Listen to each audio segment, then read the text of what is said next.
Today's question is simple on the surface, but enormous underneath. How do religion, the idea of God, and the scientific understanding of the universe truly relate? Are they compatible explanations of reality, or are they fundamentally different paths to truth? People come up to me all the time. They corner me at universities, at conferences, even in diners, and they say, "You are a physicist. You have looked into the quantum world. You won the Nobel Prize for figuring out how light and electrons interact. You have examined the mathematical machinery of the universe. So tell us, is there a God? Did someone make all of this what is the absolute final truth?" They want a neat little package. They want an equation that proves there is a grand designer watching over them, or an equation that proves there is not. They want certainty. And if you are looking for certainty, for a warm blanket against existential fear, you will not find it here. Because what I have is a vast, cold, astonishing universe, and the courage to say, "I do not know." Let us begin with something very simple. The idea of beauty. I have a friend who is an artist, and he likes to argue that science takes the magic out of the world. We can be walking together, and he will pick up a flower and say, "Look how beautiful this is." And I agree with him completely. It is beautiful. The color of the petals, the curve of the stem, the delicate symmetry of its form. But then he adds that as an artist, he can truly appreciate that beauty, while as a scientist, I supposedly reduce it to dry mechanical parts, to equations and chemical formulas, and therefore destroy its wonder. And I think that is completely mistaken, because the beauty he sees is fully available to me. I see the same red, the same elegant shape, the same gentle structure.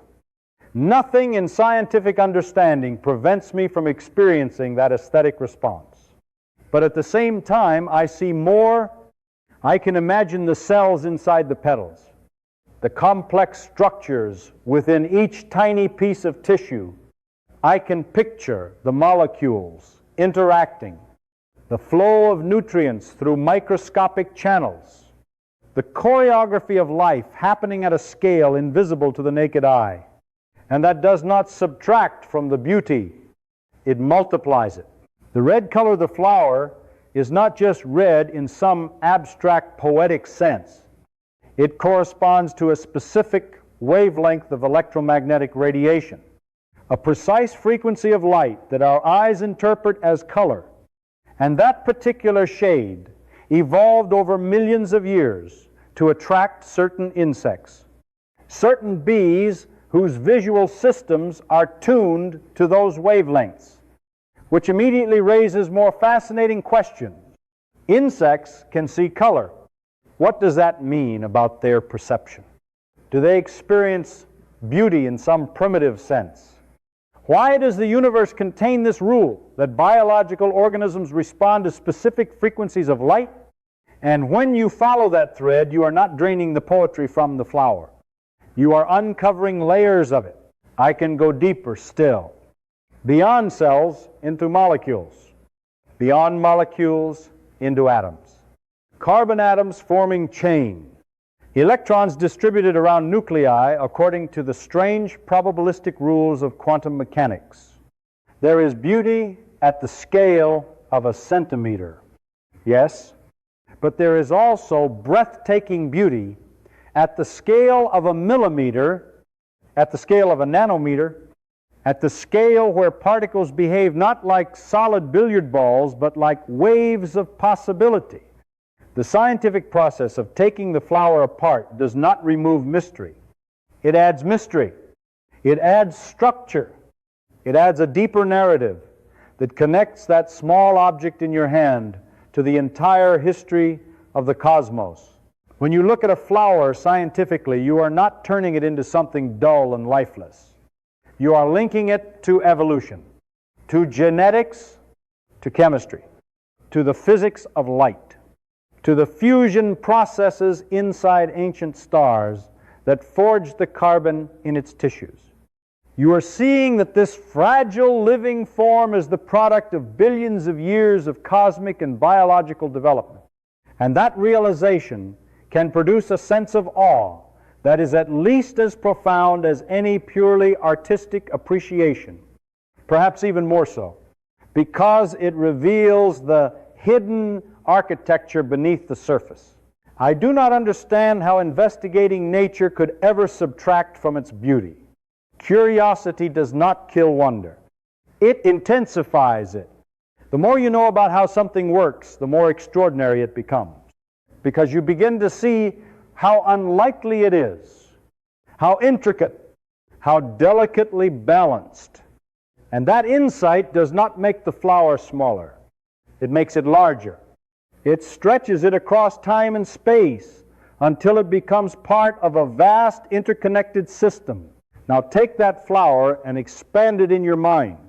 Imagine enlarging it until it becomes the entire universe. Because this is exactly what happens when we talk about religion and science.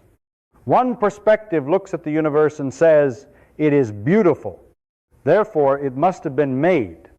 Do not take it apart. Do not question it too deeply. Accept the story that has been handed down and preserve the sense of sacred mystery. But the scientific perspective looks at the same universe and says it is beautiful. Therefore, let us understand it. Let us examine the mechanisms. Let us open it up and see how it works. And when we do that, we do not diminish the universe. We discover that it is far more astonishing than any simple narrative could ever capture. The act of questioning is not an act of destruction. It is an act of reverence, because it treats reality as something worthy of being explored rather than something to be protected from inquiry. When people ask me about God, I have to slow them down and ask a very simple question. Which God are you talking about? Because we mix together two completely different ideas and pretend they are the same. And that confusion creates most of the noise in this debate. The first idea is what you might call the God of the physicists or the God of the philosophers. This is not a bearded old man in the clouds. This is the abstract notion of a prime mover, a grand architect, an ultimate source behind the laws of physics themselves. When a physicist studies the universe and sees how gravity curves space-time with such mathematical precision, how the strong nuclear force binds protons together inside the atomic nucleus, how Maxwell equations elegantly unify electricity and magnetism, there is a sense of awe at the rules of the game. The equations are not sloppy. They are structured, symmetrical, astonishingly effective. And if someone looks at that deep mathematical order and says, perhaps there is some supreme abstract intelligence behind these laws, science cannot step in and definitively disprove that claim, because that idea sits beyond direct experiment.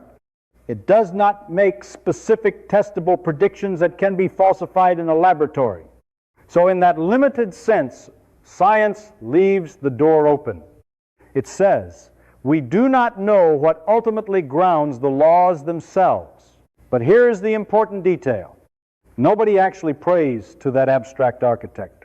Nobody asks the prime mover to help them find their car keys or cure their cold. Nobody begs the source of quantum field equations to intervene in a football game. Which brings us to the second concept of God, the personal God of human religions. The God who parts seas, dictates dietary laws, cares about which day you flip a light switch, who listens selectively to prayers and intervenes in human affairs. The God who supposedly keeps a moral ledger of every thought and action and dispenses eternal reward or punishment based on obedience. This is not an abstract philosophical principle. This is a very specific character embedded in historical narratives and sacred texts. And this is where I, as a scientist, encounter a serious problem. Because when you look at the physical reality of the universe, the idea of this intensely human-centered personal God becomes wildly disproportionate to the stage on which it is placed. And to see why you have to step back from your daily concerns and actually consider the scale of things. You live on earth, and it feels enormous to you. It has oceans, continents, mountain ranges, billions of people. But in cosmic terms, Earth is a small, wet rock orbiting an average star. Our sun is one of hundreds of billions of stars in the Milky Way galaxy, and our galaxy itself is only one among an estimated 2 trillion galaxies in the observable universe. Each galaxy containing hundreds of billions of stars, many of those stars larger and more energetic than our own. And the observable universe stretches roughly 93 billion light years across and has been expanding for about 13.8 billion years. For billions of years before Earth existed, stars were born, burned through their nuclear fuel, and exploded in supernovas, forging the heavy elements necessary for planets and life. Galaxies collided. Black holes consumed entire star systems. Cosmic structures formed and evolved in darkness and violence long before any human consciousness appeared.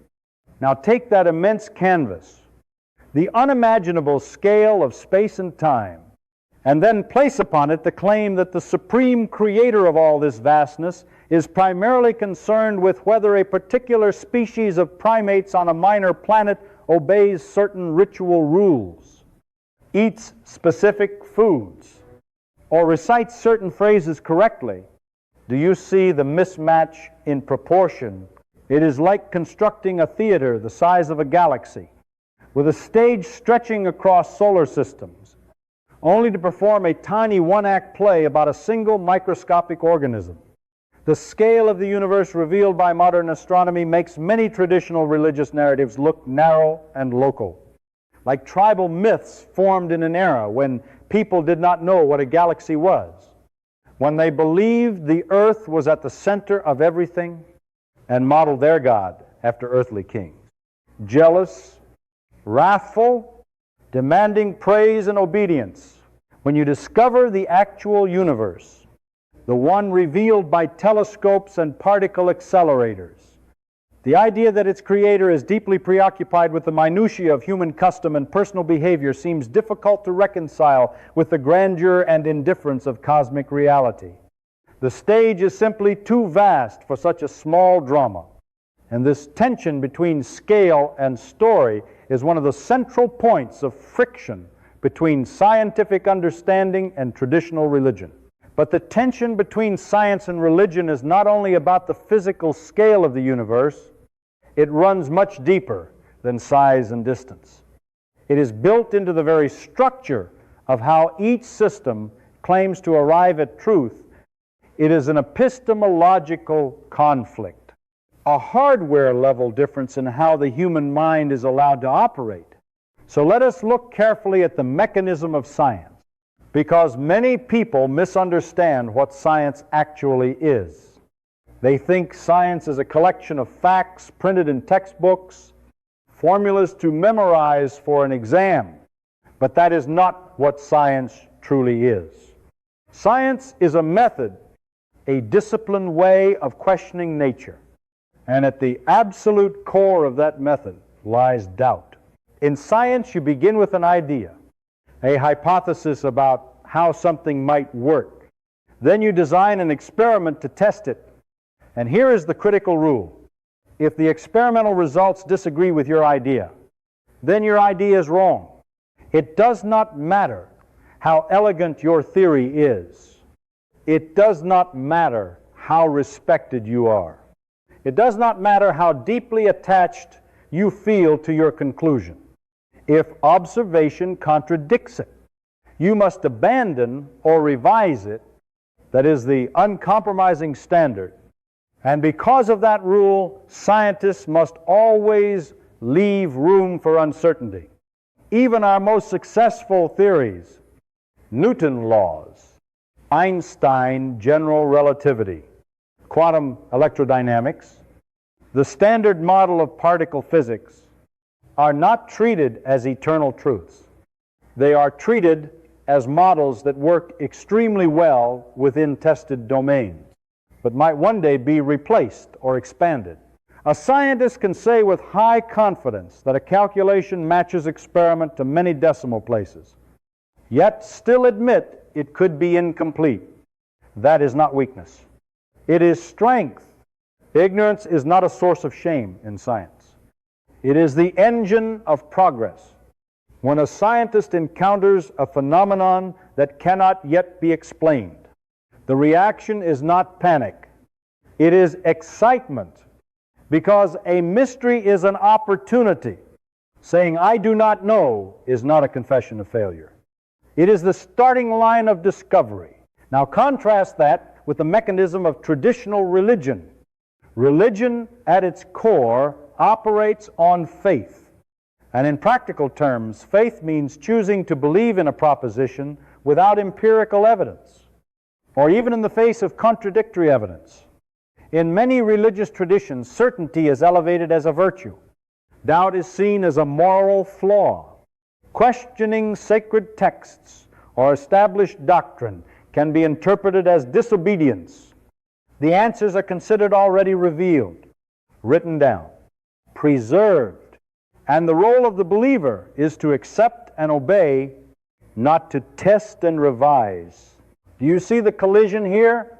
How can the same mind simultaneously hold absolute, unquestionable certainty and rigorous systematic doubt? How can you investigate freely if you have already decided in advance what the ultimate answer must be? If you begin with the premise that a sacred text contains final truth, then every piece of data you encounter is filtered through that prior commitment.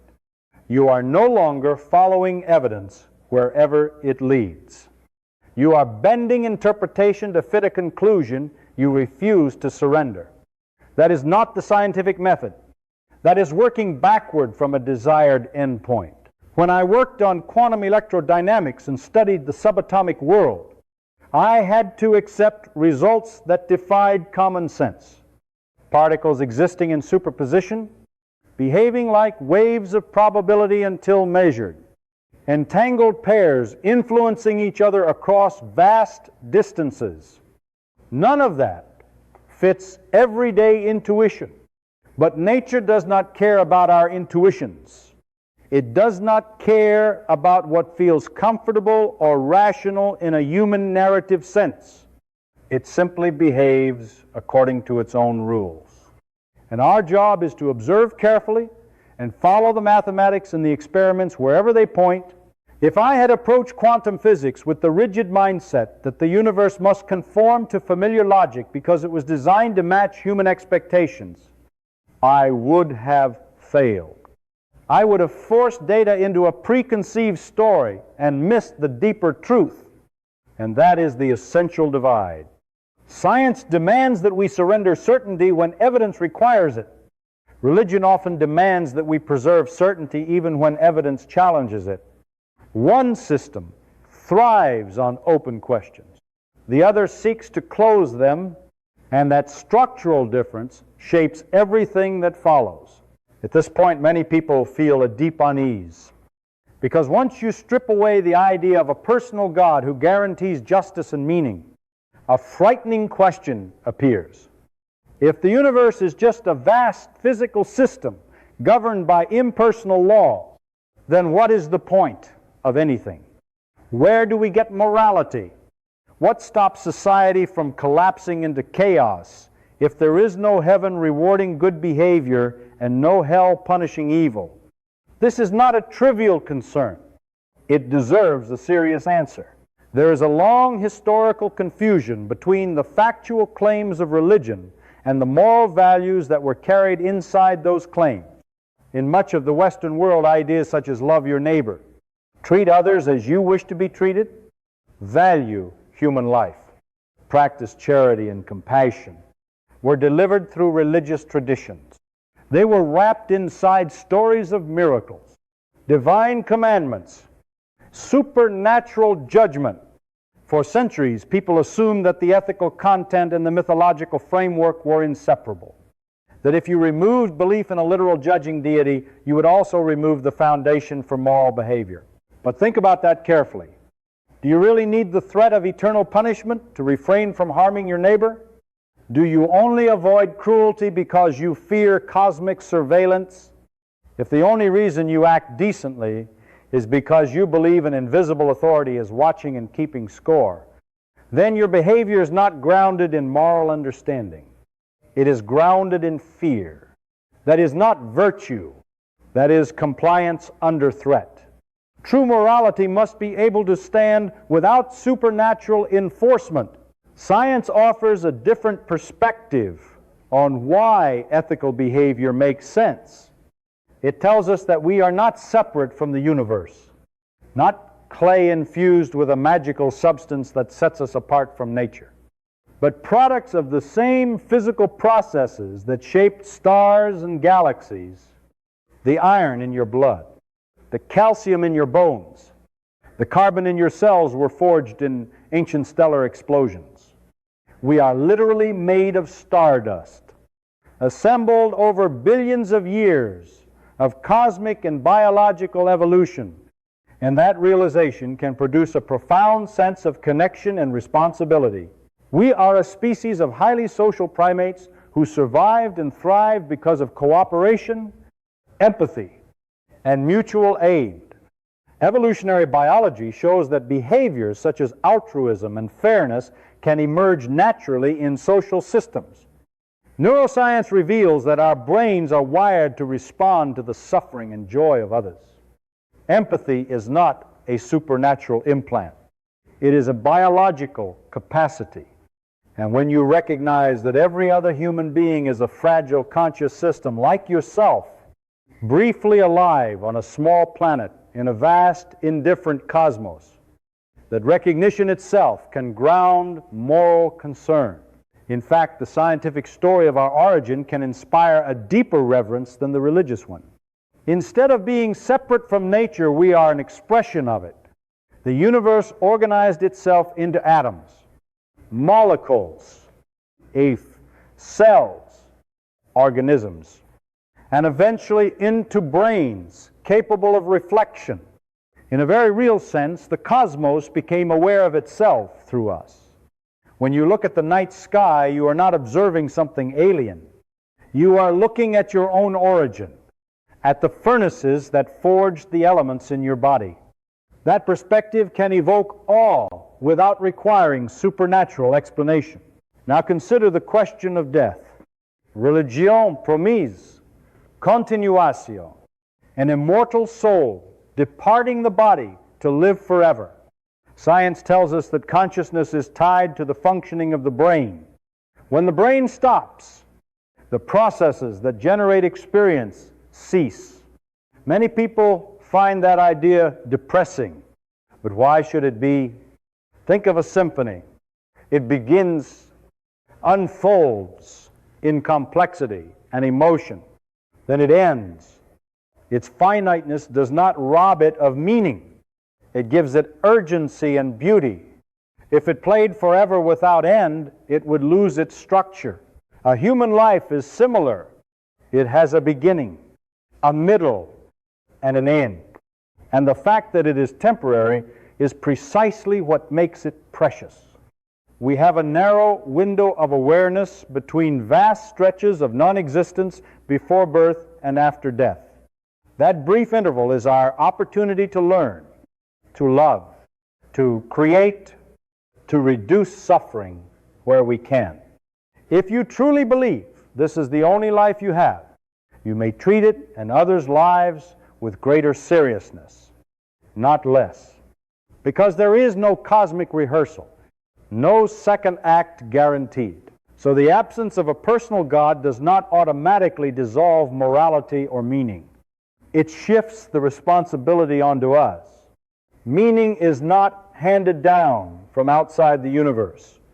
It is constructed by conscious beings within it, through relationships, through creativity, through curiosity, through compassion.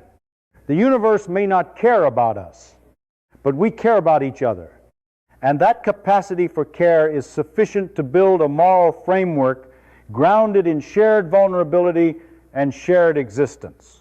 There is another important historical pattern that reveals something about the relationship between scientific progress and religious explanation.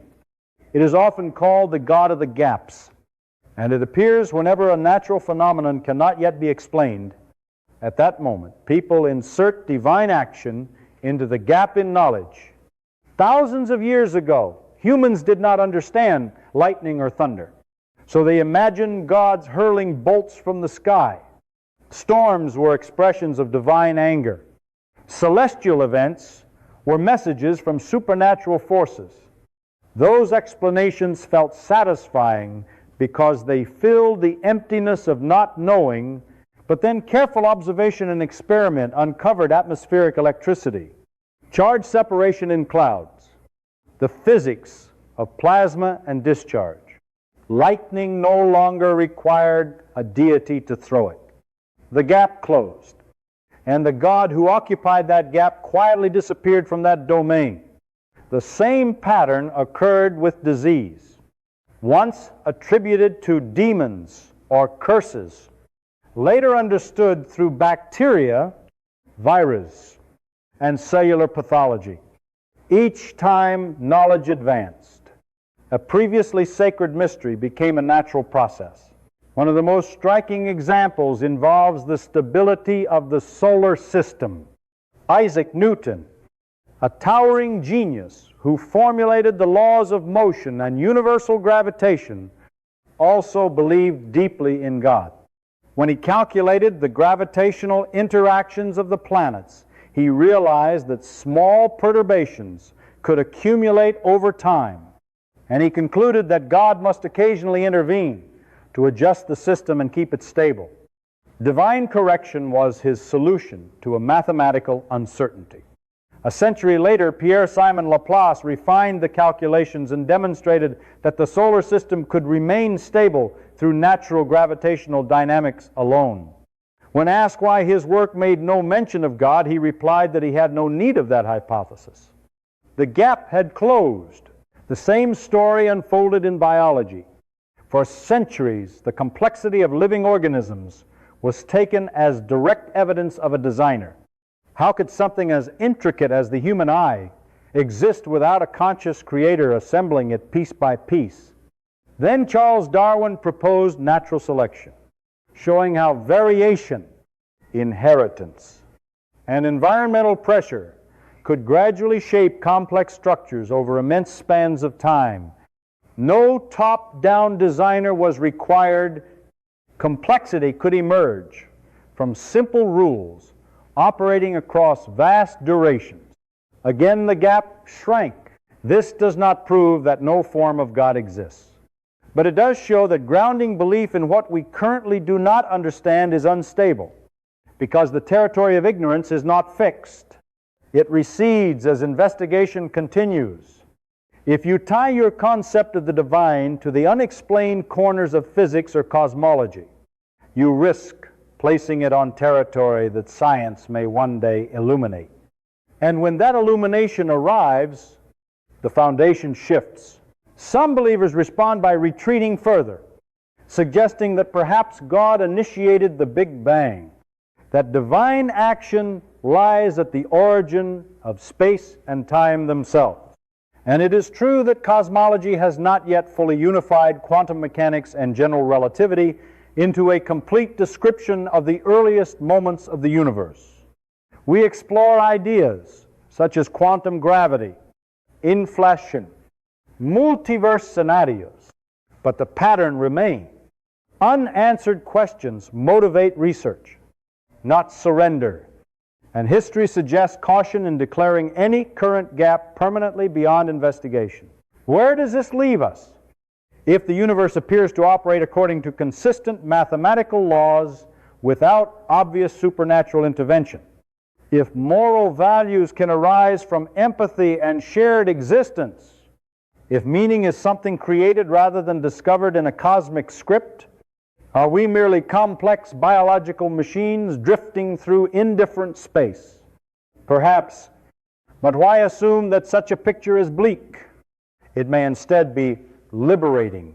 If there is no pre-written purpose imposed from outside, then we are not bound to fulfill a role assigned by an unseen authority.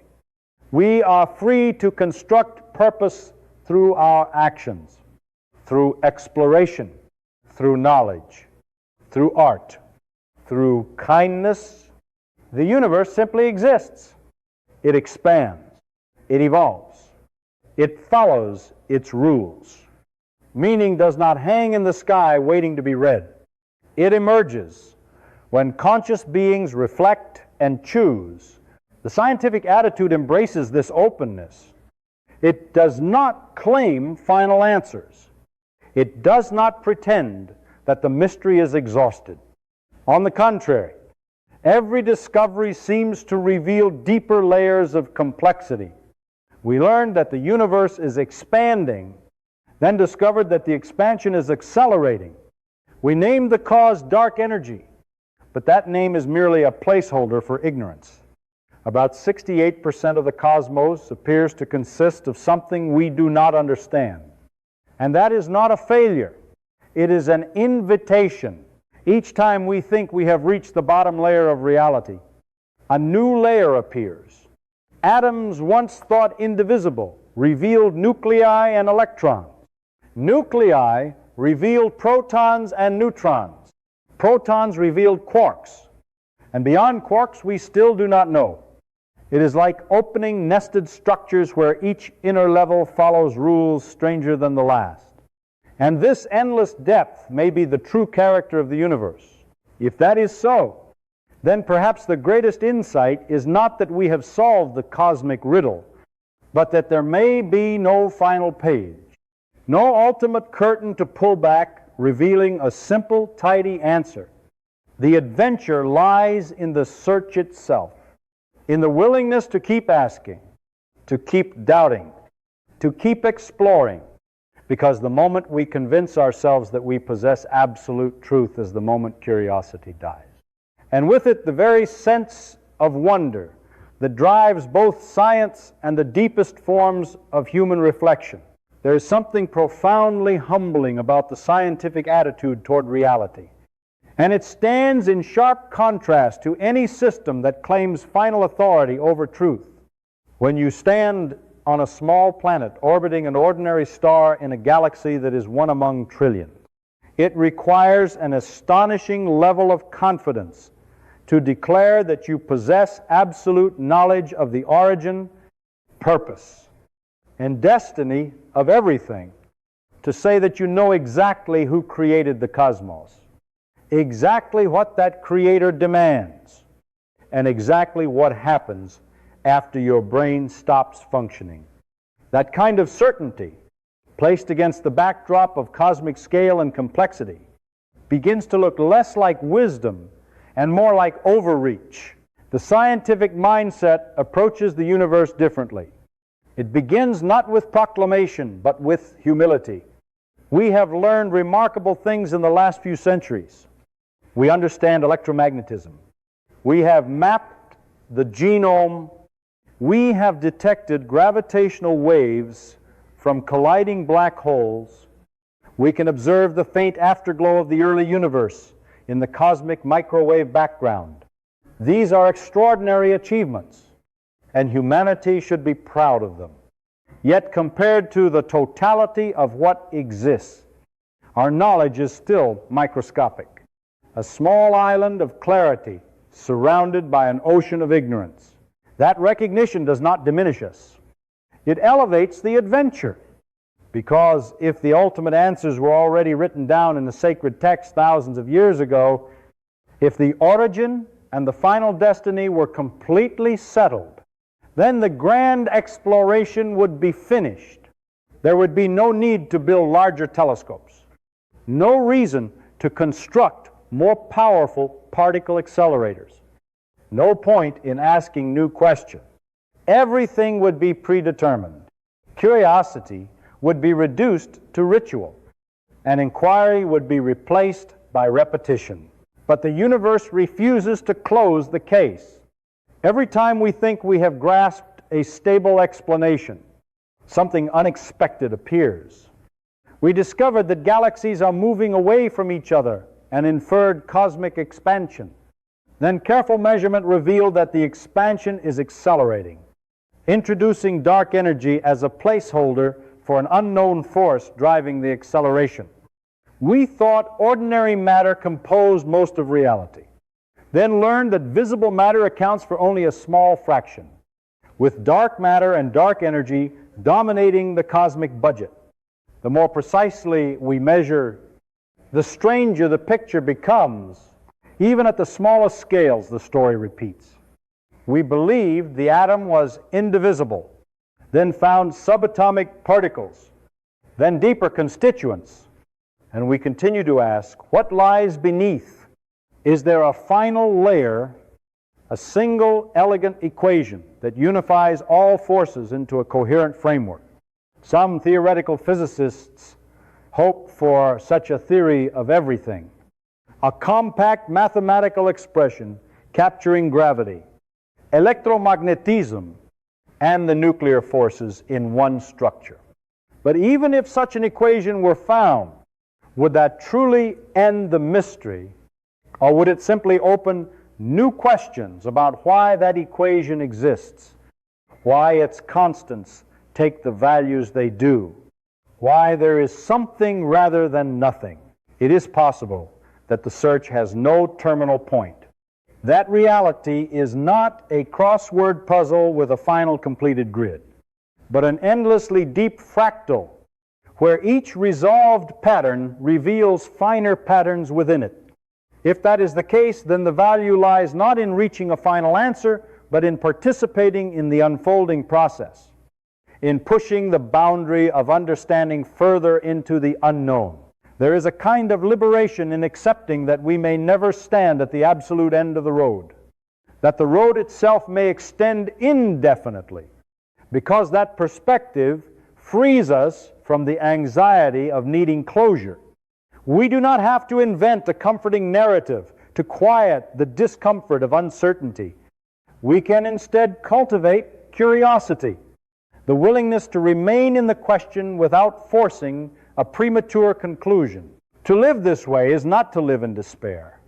It is to live in engagement, to look at the night sky and feel not fear but fascination, to recognize that we are temporary configurations of matter and energy capable of reflection, briefly illuminated in a vast cosmic drama that does not revolve around us, and yet allows us to observe it. That is extraordinary enough. The moment you decide that you already know the final truth, that nothing essential remains hidden, you close the door on discovery. You reduce the universe to a solved problem, and in doing so, you shrink it. But if you remain open, if you allow doubt to coexist with wonder, if you accept that not knowing is not a flaw, but a feature of honest inquiry, then the magic does not disappear. It deepens, because the mystery is not something to be feared or silenced. It is the very space in which understanding grows. So where does all of this leave us as modern human beings trying to orient ourselves in an immense and indifferent cosmos? If we release the demand for absolute certainty, if we accept that no final authority has handed us a completed script, what remains is not emptiness, but responsibility. Because once you admit that the universe does not provide a built-in purpose engraved across the sky, you are confronted with a powerful realization. Meaning is not discovered, it is constructed. The universe simply exists. It expands. It cools. It forms stars and black holes. It generates complexity under the governance of physical laws. Nowhere in the equations of gravity or quantum mechanics do you find a sentence declaring what your life must be about. The cosmos does not whisper instructions about career choices, moral dilemmas, or personal destiny. And for some people, that silence feels unbearable. They want intention behind everything. They want a cosmic narrative where events are guided toward a predetermined end. But perhaps that expectation is a projection of the human mind onto a reality that operates without such narrative structure. The question, why are we here, may itself contain a hidden assumption. It presumes intent, as though existence must be the result of a deliberate plan. But how did we get here is a different kind of question, one that science can address through cosmology, chemistry, and evolution. And when we follow that trail, we uncover a story that is astonishing without being scripted. Hydrogen formed in the early universe. Stars ignited and fused heavier elements. Supernovas scattered those elements across space. Planets formed. Chemistry became increasingly complex. Self-replicating molecules emerged. Life evolved through natural selection over billions of years, and eventually matter organized into brains capable of self-awareness. In that sense, we are the outcome of a long chain of natural processes. We are not separate from the universe, observing it from outside. We are a part of it that has become capable of reflection. The cosmos looking back at itself through biological eyes, that realization does not require supernatural endorsement to be meaningful.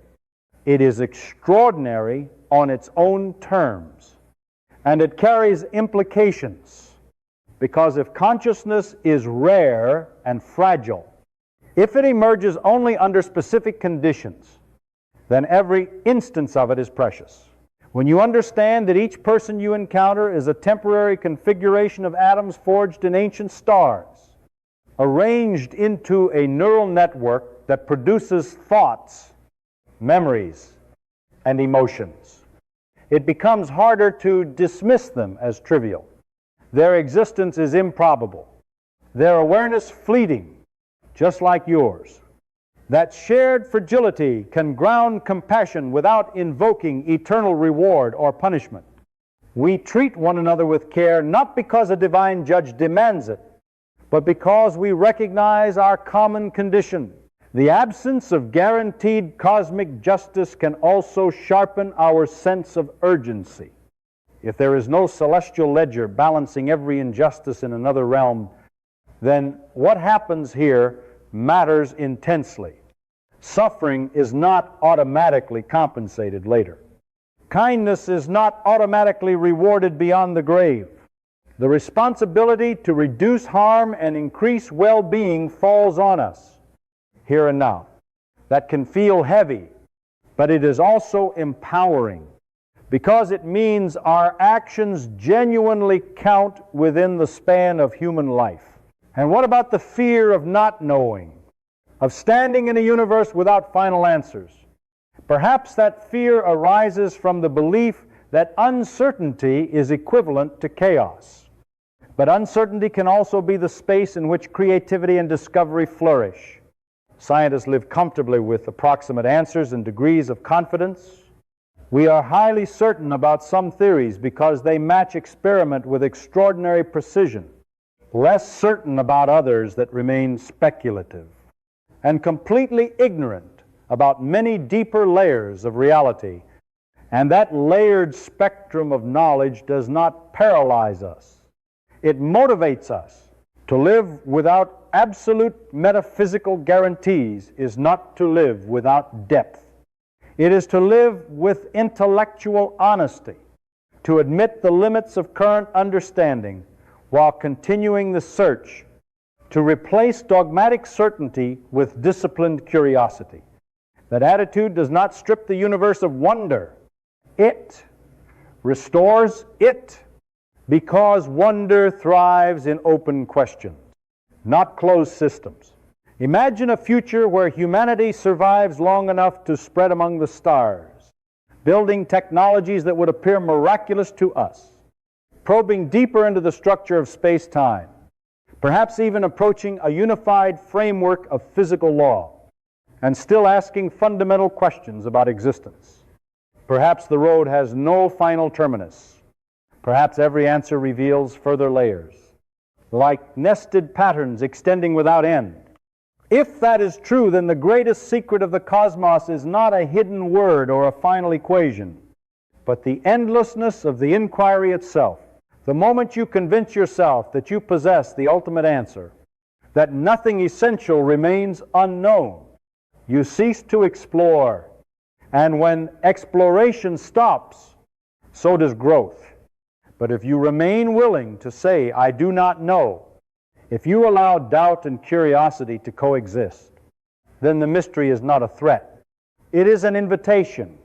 And that invitation may be the most honest and profound gift the universe offers.